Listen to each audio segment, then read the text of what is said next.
Hi everyone, it's Lee Goldstein, the Trading Director for 10 Minute Trades. I want to welcome you to the Trade of the Week.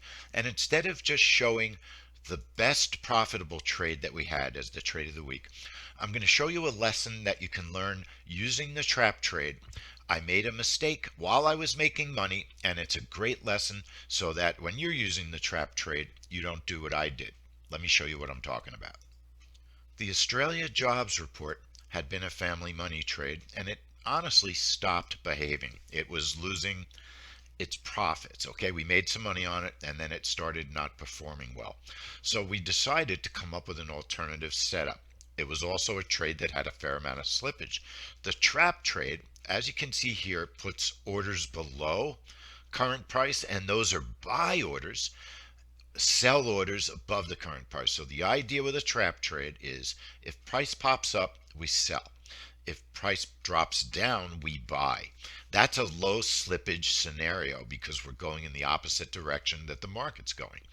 So it's a very good possible strategy to use on Australia's job report, which had been high slippage on breakouts. In other words, high slippage on bursts in one direction. So we're trading in the opposite direction on this report. Now, the idea with the trap trade is the market will go through both your X's, both your orders normally, fill both tiers. We call these orders tiers. And then when it reverses, it goes through the bottom and gives you your profits when it hits the other orders. There's a cancel button, and that cancels the outer tier if only one tier is filled. If you forget, like I did, to cancel the tier, when it goes the opposite way to give you your profit, it could put you back in the trade at the end of the trade, which is what it did to me. And I'll show you what I mean. So the news comes out, the market pops up, it fills just one of my tiers, leaving this tier here. Okay, I had two orders for my first target and one for my second. I had two orders short in the market. I had a total of three to go the opposite way because at this point I didn't cancel my outer tier. I should have canceled this order.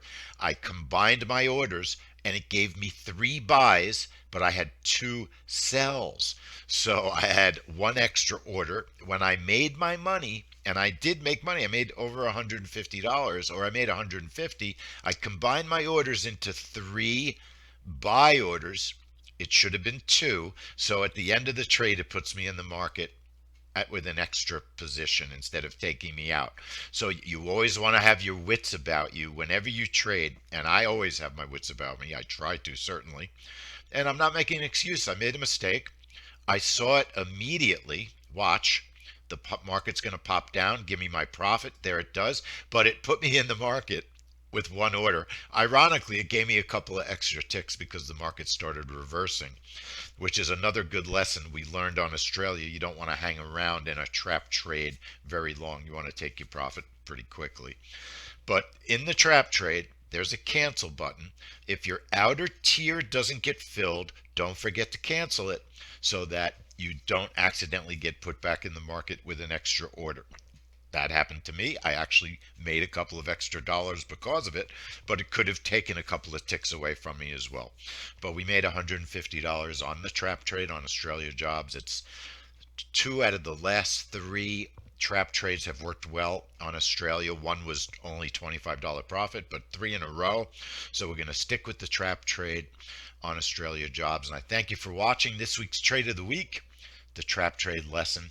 Make sure you cancel that outer tier with the cancel button, and I'll see you in the trade room for the next trade of the week.